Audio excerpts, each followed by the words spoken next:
Welcome once again, ladies and gentlemen. This is Dragon Age Roleplay Game, Session 3 Vidcast. Thanks for joining us. Let's see what happened next. Our intrepid team of troublemakers have chanced upon the final room, the boss room. Have a look at the map. You'll see there's a skull on it. Do they have the special boss key? Yes, they do. Is there a special portal next to the door so they can get back to the start quickly if need be to go to the shop? Yes! And they were using this book, Blood in Ferelden. As a GM, I've been taking the option advised in here called The Long View.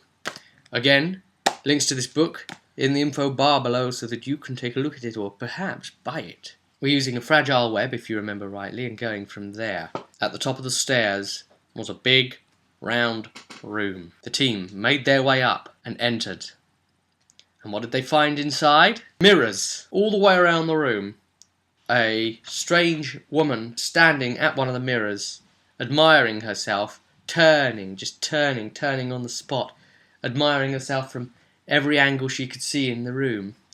It was Mother Brianna. I kept wanting to actually do a song about her, like Lady Madonna with the Beatles. Mother Brianna. I had to resist. There she is, and you can see the Baranti guardsmen are down around her. And she notices them eventually. She speaks to them. And she says, "Welcome to the chantry of the stilled tongue, where the Maker's chants are sung, and every blasphemy rooted out.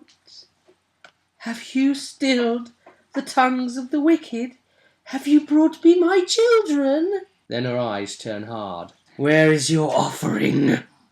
There's a whole lot of exposition can go back and forth here between her and the players. Mother Brianna tries to talk her way out of it. Mother Brianna will try and treat with the group to dig her way out of it by speech. She'll try and suggest, "Oh, okay, just let me leave peacefully and everything will be fine." And if they don't, she'll obviously fight and defend herself, and she's actually quite dangerous. Well, she's a human that is possessed by an insane desire demon, and the demon's gone completely mad, and it doesn't understand when humans are lying to it.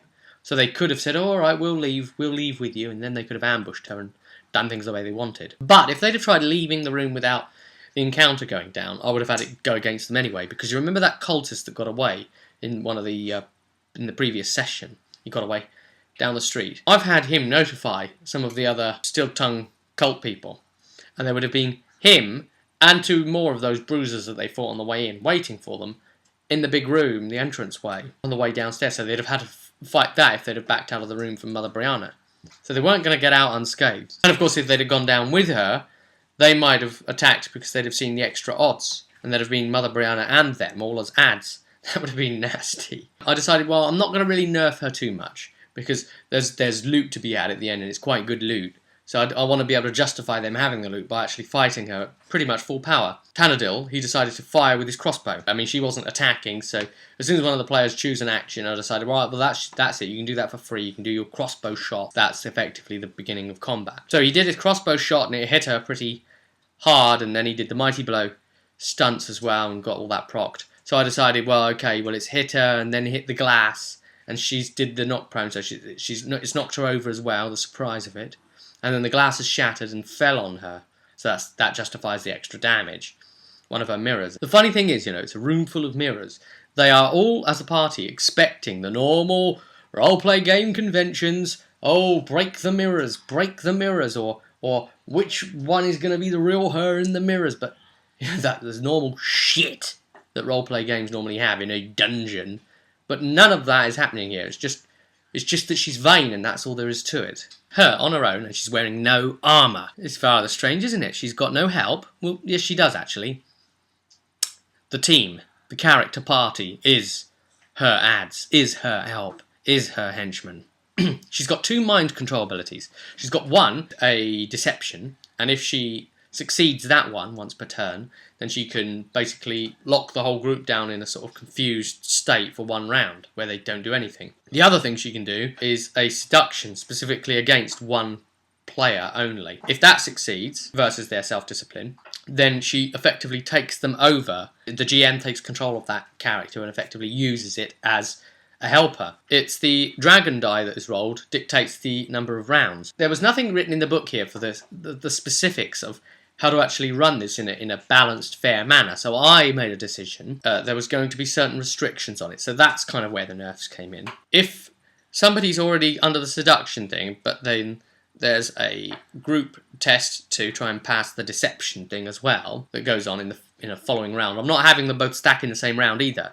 Then the person that's under the seduction effect, if they pass it, I then give them, like, knock off a bit of their rounds that they've got left under her control. I'm also just letting her have one seduced at a time, and then if there's going to be another one, let it be sort of the tail end off the other one for her to take it over. So she's got limits to that power. Now Karak, our apostate mage, he was very foolish, and before the fight had actually even started, he'd made a few sexually lewd comments towards us. He was the obvious target. I didn't even have to D4 or D5 it for the group and dog for the first takeover. And there was this funny thing going on with him and Tanadil.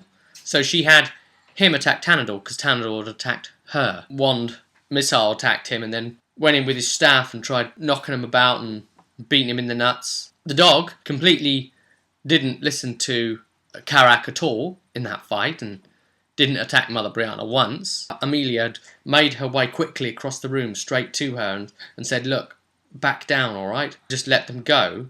Tussled with her, put her in a full Nelson, struggled to try and get away. Karak and Tanadil are sort of fighting each other. Tanadil decides to fight Karak back a bit, starts to beat him up with his fists, fist attacks or improvised attacks or whatever they're doing up to, just their silly malarkey. I'm sure that they probably scrap a lot in the pub anyway, so it makes no difference to them. The team really could have handled things a bit better. I mean, he's spending rounds doing that, and of course he's a warrior, so he should have really got in and damaged her himself a lot. Even the player said that he should have done that in hindsight after the battle. Started to turn quite nasty for the team quite quickly because they were getting shut down fast. Amelia got then taken over after she was broke free from. Mother Brianna said, look, I warned you. She'd already put her boot to Captain Braden's neck and said, don't venture any closer. She stomped on his neck, round about the jugular area, and he started bleeding.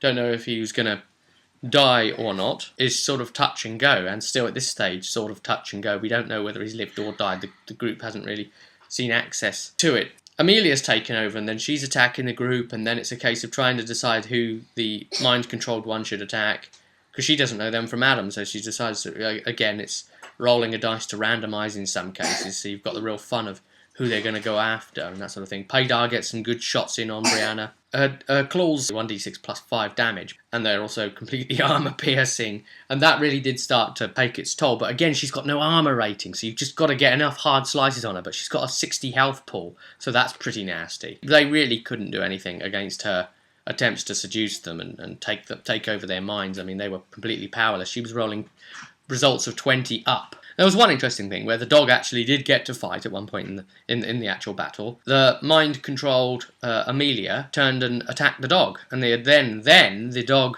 attacked Amelia back. Managed eventually to get their stuff together, but their health was really going down. It was getting bad, and they were starting to fall. Most of them had been mind-controlled at this point, or shut down in some way. At some point she was shutting down the entire group with that mass group one, because they just don't have enough willpower to stop her. It was a very close-cut thing, but they just about managed to get her down. That's after she kills Paydar, puts him to 0 health into the dying state. They just about managed to save him just in the nick of time, get him back up again. He's down again, and then they take her out as fast as they can.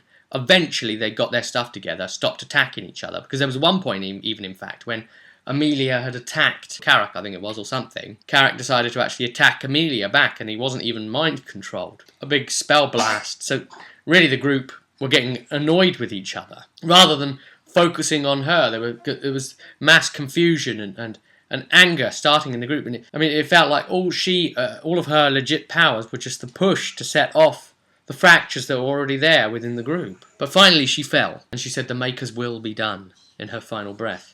Paydar was dying there. So at this point, we're in non-combat territory, but Paydar's dying. So I still decided to keep it by the rounds. They've got 1 round to save him in. They all try. There's 3 of them that can try and save him, and one of them tries saving him with a target number 11 cunning healing. Fails. Second one tries saving him with a target number 11 cunning healing. Fails. There's no mana left, I think, for a healing spell or whatever. Then there was only one player left. And if this player had have failed this round to save Paydar with the cunning healing, then Paydar dies. Rolled the dice. Passed. Now that was very close. That literally is one player trying to save another with a test. 2 failed out of 3. I mean, that's just mad. That's just completely mad. They're all gathered round him trying to save his life, like some doctor's team. Very, very hard pressed. It takes the experience of the encounter from 200 and puts it up into a collective 300 instead, because of how difficult they found it. Everyone felt like the challenge was very good, like they'd been appropriately pushed far enough. Because next up was the Baranti Manor house. Oh, that was quite cool, both floors. They didn't really get to explore the house or anything. They didn't really feel the need to. They had the formal invitation as one encounter. The girl came and gave them the invitation to come to dinner to meet Lady Baranti, Ban Nicola. Then they had dinner with the Ban as a second encounter. The dinner with the Ban was really a place where, well, she's got her grandson there, and her grandson's bit of stuff on the side for the day, and her housekeeper, dwarf Bando. Well, really, Carrick and Tanador kind of stole the show there. I think it was possibly a little bit difficult for the other players as well to really get a word in edgeways, because they were really yapping this way and that way. They wouldn't shut up. And Amelia's trying to answer questions legitimately, and Paydar's just sitting there trying to communicate with Ban Nicola, and she's trying to sum them all up and sort of ask them a series of questions and saying, well, you know, what would you die for? Would you ever find a cause that you're willing to... She's trying to work them out to see if they would be good applicants to be sponsors for her, and she did at the end of the meal invite them to become her sponsored group. So she would look after a lot of their living expenses and things like that, especially within the city at least. In return, they would go out and do their courageous acts, but do them in the House Baranti name. Of course, what that means is that if they're doing things in the name of House Baranti, then they have to represent the house well. So anything they do wrong also would go very bad on the house, and I'm sure Ban Nicola wouldn't be very happy with that at all, would she? The way she's setting it up, they'll go out and they'll meet a contact and they'll be told where to go next. And so that all the adventures they get to go off and do is then from a quest giver. So it sort of ties the group together and keeps them going. She was a bit appalled by Tanador Carrack's constant drunken sort of banter. The other thing I could have done to try and shut the two up, because they are a bit of a handful, really. I kind of missed the trick there. Tried having them taking some alcohol tests there against their constitution or something. The drinking, they were doing so much drinking, it could have like turned that on them a bit, and I'm going to have to try and stay aware of that. But there's so many things to try and stay mindful of in situations like this, especially when you're sort of a bit flustered by the fact that your players are really just won't stop talking. So you as the NPC that runs the house are struggling to...